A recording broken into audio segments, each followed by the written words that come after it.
Nos acompaña hoy en reseñas Evelyn Torres, abogada y ex jueza penal con maestría en Derecho Constitucional y Procedimientos Constitucionales, así como también con otro máster en Derecho Administrativo y Gestión Municipal.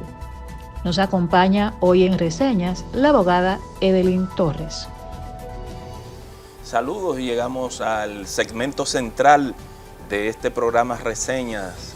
Nos sentimos honrados con la visita de la licenciada Evelyn Torres, ex jueza y una persona que ha andado por el mundo de lo que es la abogacía en penal en la República Dominicana. Así es que bienvenida usted a este programa Reseñas. Gracias, un afectuoso saludo. Le agradezco la oportunidad de compartir este espacio con ustedes y con su audiencia. Bienvenida, Evelyn.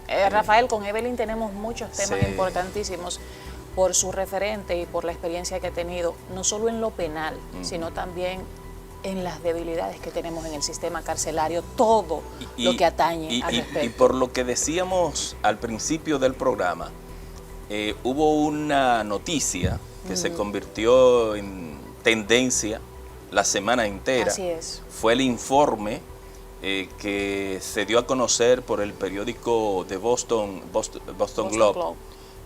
Respecto a la investigación que hizo un ex jefe de policía de Boston respecto al atentado contra el pelotero David Ortiz, que establecía que fue César el abusador el que ordenó la muerte del pelotero, del Big Papi.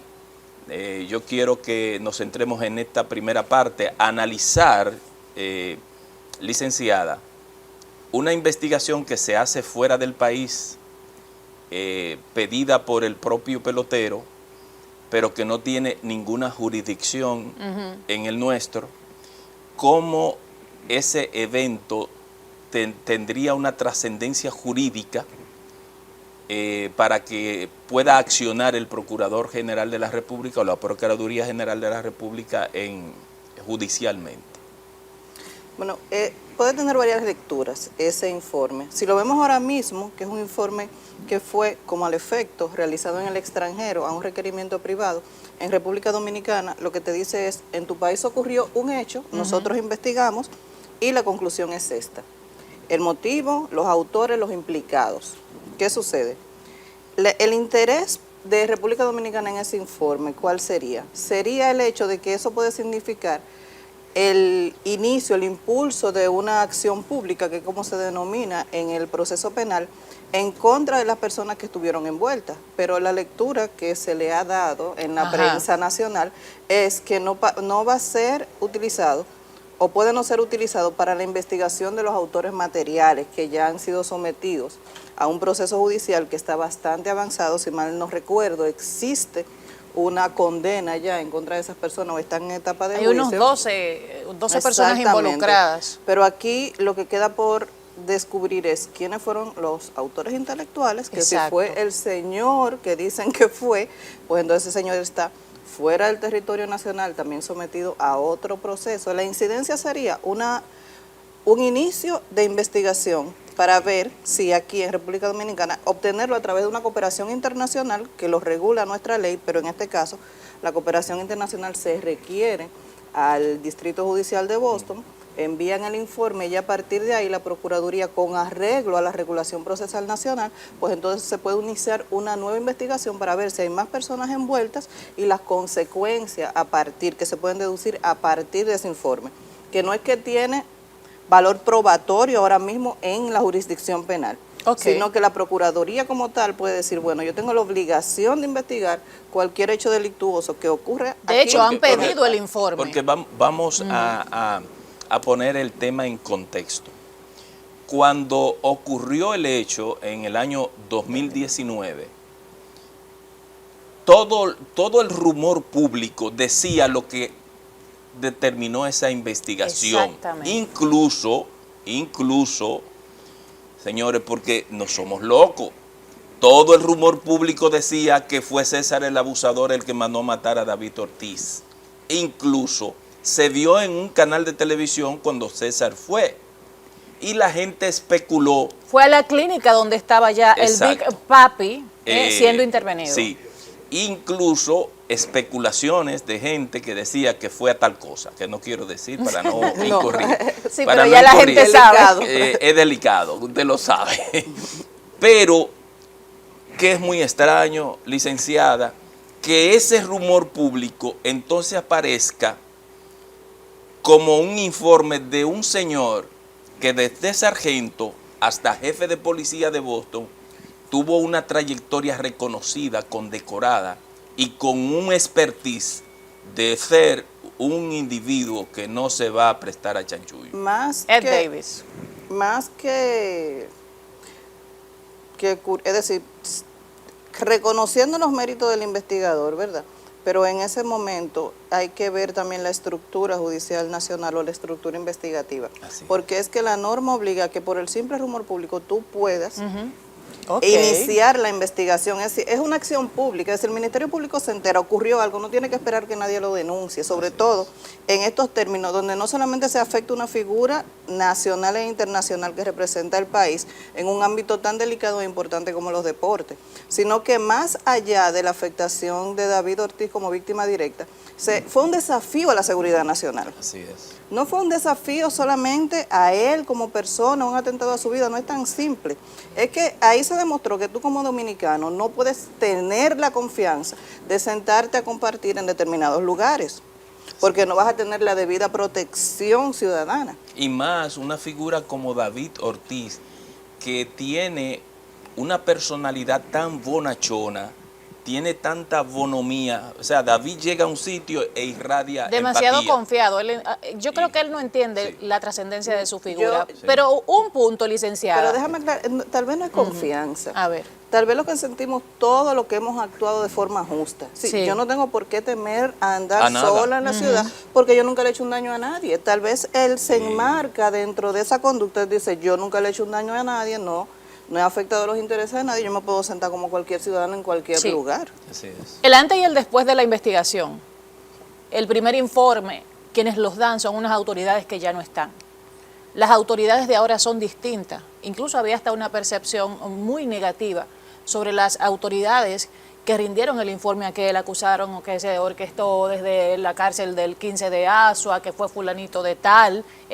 ¿Cuál es el reto que tienen las autoridades actuales con este caso ahora, con este informe que ya se está comentando hasta a nivel mundial, porque de hecho el Big Papi es una figura mundial? El primer reto que tienen es que esa investigación sea objetiva y que no se convierta en una especie de reclamo mediático, que es lamentable porque son sensacionalistas los procesos penales y son de mucho interés para la ciudadanía. Pero con independencia de lo que del comportamiento o la conducta que pudieron haber observado o asumido las autoridades anteriores, que todavía está en cuestionamiento porque no se ha demostrado, un tribunal no ha dicho sí, esto es cierto, el tribunal tendrá la última palabra, pero realmente que es una investigación objetiva apegada al marco jurídico y que no se convierta en una simple razón para agravar la situación procesal de ningún imputado. ¿Por qué? Porque en la medida que se permite, y esa siempre ha sido mi gran preocupación, que se permite con una persona porque tiene trascendencia o porque ha vulnerado la seguridad nacional por cualquier razón que tenga, se convierte en una posibilidad, en un riesgo para todos. Claro. Sí, no es que yo esté de acuerdo con que un imputado sea mejor o peor que el otro, no. Es que esa garantía, en la medida que se irrespeta para uno, se irrespeta para todos. O te pone a ti como ciudadano en esa condición de riesgo permanente. Permanente, porque entonces basta con que se diga una cosa, con que suceda cualquier eventualidad, y ya tú te puedes ver sometido a un proceso que en lo que se demuestra que no es como están diciendo y se demuestra que no es como lo está percibiendo la nación completa y hasta de forma internacional. Mientras tanto, eres señalado y eres cuestionado y estás juzgado socialmente. ¿Puede el Big Papi solicitar que se abra una investigación a las autoridades? Claro. A Él es la través de sus víctima abogados. directa del artículo 83 del Código Procesal. Bueno, si yo fuera investigadora, si yo fuera la procuradora hoy, yo no esperara que él me lo requiriera.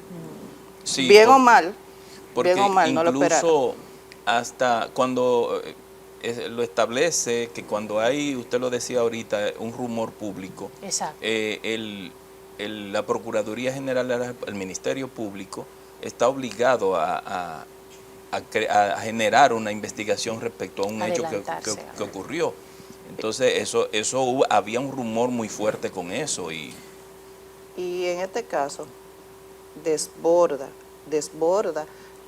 los límites de la Procuraduría, porque recordemos que el director de la Policía Nacional refrendó ese informe, que es el brazo ejecutor de las investigaciones. Si el Ministerio Público se ocupa de que todo esté en orden, de que no se le violenten los derechos a la persona, de requerir las investigaciones, supervisarlas, pero el brazo operativo de esas investigaciones es el Cuerpo Policial Nacional. Así es. En ese entonces, Nayeli. Incluso yo recuerdo que en la ocasión se hizo una conferencia de prensa conjunta entre la Procuraduría General de la República y la Policía Nacional para dar la versión oficial que hasta ahora se conoce. Y el problema es que al surgir una investigación, a mí me dio mucha curiosidad y puse incluso un tuit, escribí, en donde decía que a veces aquí, en este país, lo absurdo se constituye en verdad a veces. Lo absurdo. Recuerdo, licenciada, el video que incluso hizo el propio César el Abusador, desmintiendo ante los rumores en aquel momento. Miren qué cosa, desmintiendo que él no tuvo nada que ver. Pero la pregunta, con ese atentado. Aquí también sería, ¿el informe nacional dónde está? ¿Quién lo tiene? ¿Quién lo realizó? ¿Quién lo firma? ¿Quién asume la responsabilidad de esa investigación? Ese es un punto importante. Ahora, yéndonos un poco más adelante, el procurador adjunto Espiñeira ha sido designado por la Procuradora General de la República para iniciar las investigaciones. Uno tiene mucha fe en la actual Procuraduría General de la República, por quien es Miriam Germán, Jenny Berenice y Camacho. Los tres constituyen una tripleta confiable. Inmediatamente, porque ya el rumor mediático estaba haciendo presión para que fuese así, pero ella se adelantó y designó a Espiñeira. Espiñeira lo que tiene que hacer, de acuerdo como usted ha dicho, con los convenios que hay, pedir la investigación y a raíz de su lectura y su estudio, iniciar, por donde él entienda, como penalista, un proceso investigativo. ¿Ahí se podrían incluir otras personas? Claro que sí, porque recordemos que se está diciendo, ¿verdad?, por decirlo de alguna manera, que existió una obstrucción de justicia a nivel nacional, que no se realizó un trabajo investigativo adecuado. ¿Qué implica la obstrucción de justicia aquí? Yo he visto películas en Estados Unidos que son muy severos, porque hasta presidentes de la República han tenido problemas en Estados Unidos por obstrucción de justicia. Aquí en Dominicana. Aquí realmente, así, si le digo que identifico un tipo penal como tal, estaría hablando de algo que desconozco, porque no he visto el primer caso de obstrucción de justicia. Ahora sí puede ser una causa para ampliar la investigación y de ahí entonces desencadenar consecuencias en contra de las personas que sí tuvieron que hacer esa investigación de forma correcta y no la hicieron. Pero desconozco cualquier caso que haya sido sometido por la obstrucción de justicia como tal. Como tipo penal no la conozco en la regulación nacional. ¿Cómo se hace el proceso? Inmediatamente el procurador adjunto conviene de que hay personas que no están en el expediente oficial que deben incluirse. ¿Cómo va ese proceso? ¿Se instrumenta ese proceso? Pero yo quiero que usted me responda después de la pausa.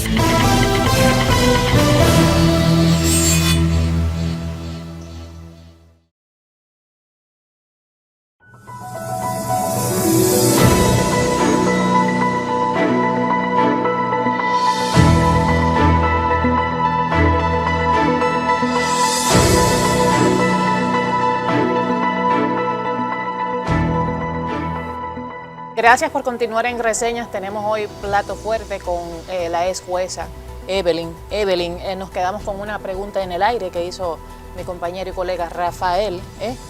Si hay nuevas personalidades, ¿cómo se instrumentaría a partir del caso ahora del informe nuevo que dice que César el Abusador tuvo que ver con el atentado de David Ortiz? Bueno, ¿cómo se instrumentaría esto? En términos generales, la responsabilidad penal es personal. Ya existe, como dijimos al principio, un grupo de personas que ha sido sometido, que está siendo juzgado, que está en una etapa avanzada del proceso. Y a partir de este informe, entonces, se iniciaría una investigación, no diría que paralela, sino alternativa relacionada con ese primer proceso. Okay. Ya esa investigación determinará cuál ha sido la participación de otras personas que tienen que ser investigadas y cómo debe ser presentado, en caso de que así proceda, por ante la Justicia Penal Nacional. Okay. Es decir, bueno, aquí yo tengo un autor intelectual que expresamente no existe en la figura, en el Código Penal Dominicano, pero sí se trata como cómplice y se le da un trato distinto a los autores materiales, pero todo eso va a depender de lo que arroje esta investigación que inicia ahora. Si es un proceso del 2018, todavía hay posibilidad de iniciar una acción porque a pesar de que supongamos que hay personas nuevas que estuvieron vinculadas a ese proceso, todavía es tiempo, sí, se permite, está habilitado el tiempo para hacer una nueva investigación porque no ha prescrito esa posibilidad de acción, dependiendo de qué, del resultado de la acción delictuosa, que fue un intento de asesinato. Si es una pena grave, donde la prescripción es tan larga casi como la pena a imponer. Ahora bien, eso implica ya mucho tiempo, porque uno que ha estado en posiciones públicas sabe la burocracia que hay para uno, una institución, una instancia, en este caso la Procuraduría General de la República, solicitar por los canales diplomáticos una investigación. Eso se tarda un tiempo, porque hemos visto gente que ha sido pedida en extradición, por ejemplo, el último caso, el de la ONSA, que estaba en Estados Unidos, eso se prolongó tiempo. Argenis. Sí, es decir, siempre es menos célere cuando la extradición se solicita desde República Dominicana. Pero en este caso habría que ver si aplica la figura de extradición para alguno de los implicados o de los cómplices, autores intelectuales, como lo denominen. Otro tema es que si usted tiene un informe que sabe que existe, en lo que le llega oficialmente, bueno, pida eso escaneado y vaya avanzando. Es complejo, licenciada, porque en el caso no lo digo tanto por la propia extradición, porque eso es muy complejo. Él está siendo procesado por un caso en Estados Unidos. Entonces, lo que lo digo es por la burocracia, el pedido. Mire, yo lo voy a hacer muy realista, con la responsabilidad que me caracteriza. Ese señor no lo van a requerir en extradición. Así, República Dominicana, como siempre, va a ceder ante los intereses de la justicia norteamericana. Por una serie de razones estatales que ellos conocerán, que todos desconocemos, pero que sabemos que existen. Si difícilmente él sea juzgado aquí, porque además, ¿qué pena le correspondería esperar un nuevo juicio? Ya allí está procesado, la pena que tiene que cumplir allá, entonces se va a, prácticamente es más larga que la de aquí. Ahora, otra cosa es, si República Dominicana como tal tiene la posibilidad de esperar, de iniciar la investigación, por esa causa de que el supuesto autor principal del hecho está siendo procesado en Estados Unidos, es un impedimento legal para que aquí se procese, hay que ver hasta dónde se pueda reconocer que cuando él responde a la justicia norteamericana, entonces pueda venir a responder a la justicia nacional, y ya eso se tratará por medio de los acuerdos internacionales de cooperación judicial y todo ese tema que pueda tener la Procuraduría Nacional con la Procuraduría, en este caso estadounidense, norteamericana, sea la de Puerto Rico o la de Boston, ellos decidirán. Usted tiene mucho conocimiento del tema procesal. Para su experiencia, que estuvo en los tribunales como abogada también litigante, ¿cuál es la debilidad fundamental del Código Procesal Penal actual? El Código Procesal Penal no tiene debilidades, a mi entender. Y mire que yo estoy relacionada con el Código desde el año 2004, cuando entró en aplicación. Como siempre lo he sostenido, aquí existe deficiencia en las instituciones que tienen a cargo la aplicación del código. No digo tampoco que esas deficiencias sean intencionales. Puede ser falta de recursos, falta de personal, falta de equipos adecuados, una gran carga de trabajo, profesionalidad.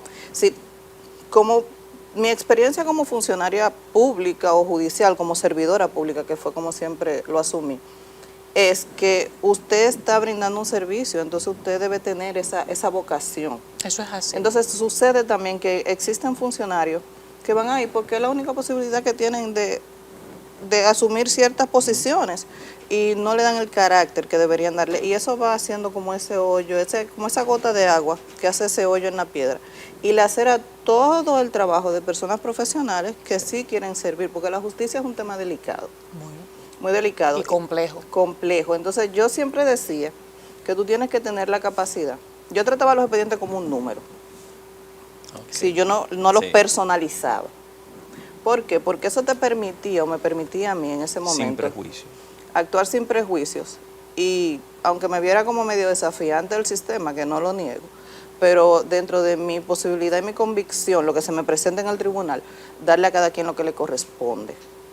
Es lo que toca como juez y jueza. Es lo que toca, pero nos damos con ciertos funcionarios que dicen, no, yo sé que eso pasó, porque en los barrios sucede esto y esto y esto, pero si no te lo trajeron al tribunal es lamentable, tú no tienes otra opción. Porque son las sentencias más difíciles de motivar también. Sí. Que si tú estás motivando de acuerdo a tu concepto y no de lo que se te demostraron, entonces se te complica el trabajo. Igual pasa en las instituciones relacionadas. Sí, aquí hay fiscalías, por decir lo que tú vas. El policía que atiende en la puerta tiene más vocación de servicio muchas veces que los funcionarios judiciales a los que tú tienes que acudir. Sí, cuando uno tiene la oportunidad de ir a un tribunal, hay como un desgano y una desidia que contagia incluso al que va. O sea, es como, yo no quiero volver aquí.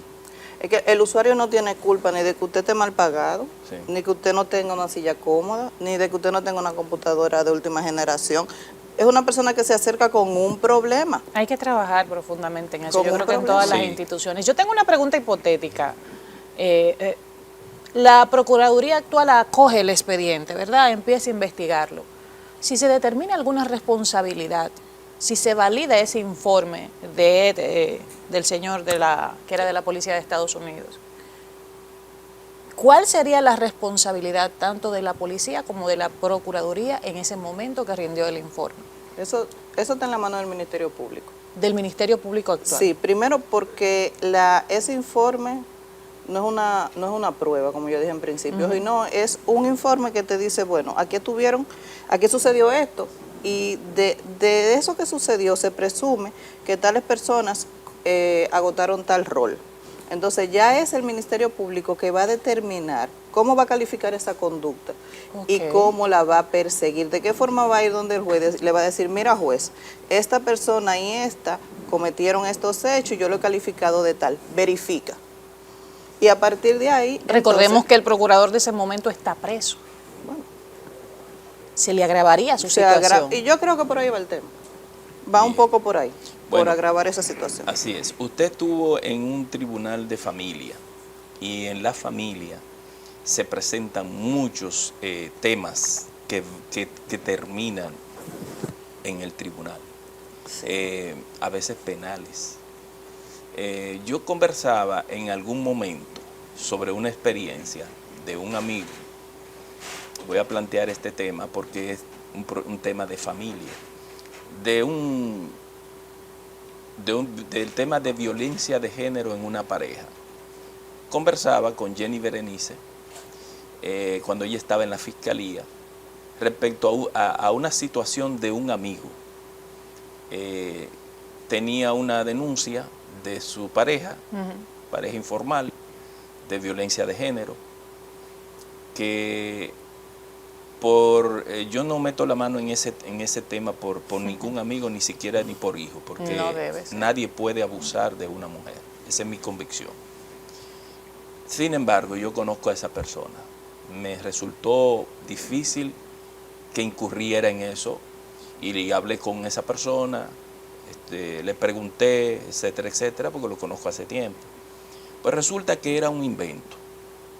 Y yo hablé con Jenny, entonces hay una situación en los tribunales, hay una situación que viene de hace mucho, porque la antigua Procuraduría General de la República bajó un oficio que hombre que él pase por ahí, que lo pongan en la guillotina, no importa.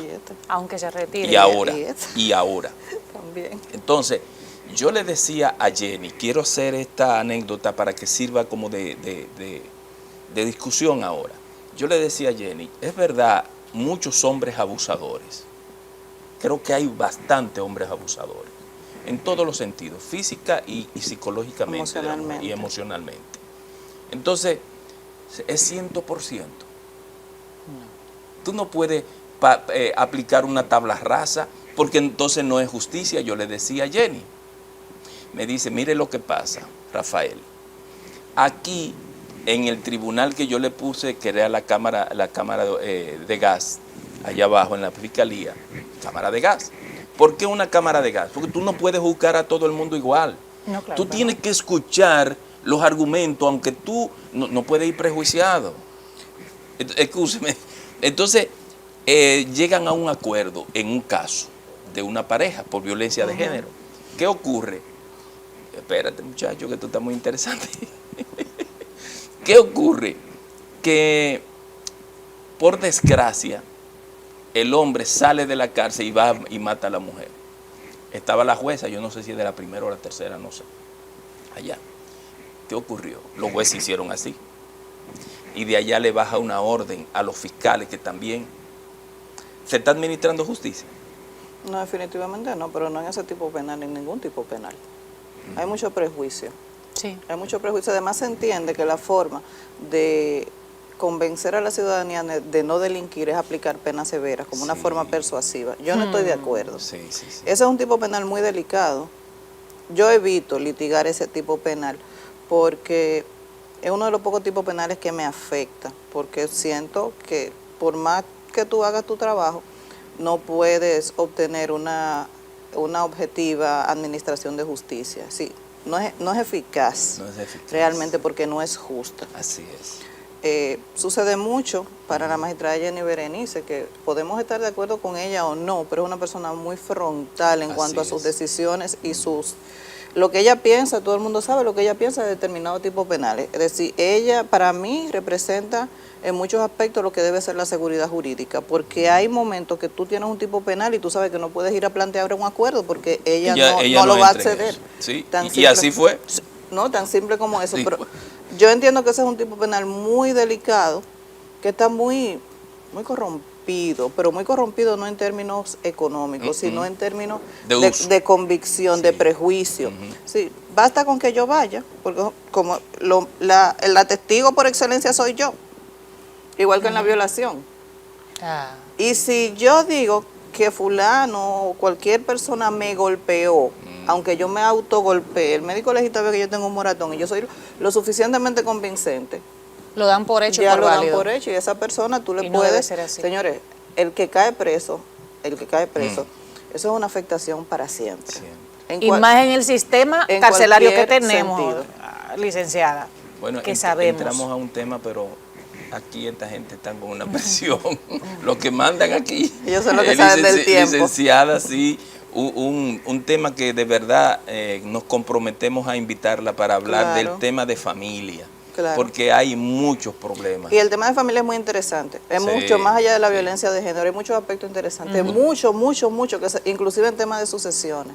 Usted volverá aquí para hablar de eso. Así que ya la tenemos ahí en contacto. Muchas gracias. Encantada. Gracias por estar aquí con nosotros. Gracias. El tiempo letal y asesino, señores, nos indica que el tiempo, valga la redundancia, terminó cuando entrábamos a un tema interesantísimo, del cual la licenciada tiene bastante experiencia en lo procesal penal, que es el de la familia, todos esos casos que le llegaron. Pero le prometemos que la volveremos a invitar para enfrascarnos y abordar todas las aristas que abarcan ese tema tan complejo que nos afecta aquí en República Dominicana. Gracias por estar aquí. Nos reencontramos en otra entrega de Reseñas. Feliz resto del fin de semana. Bye.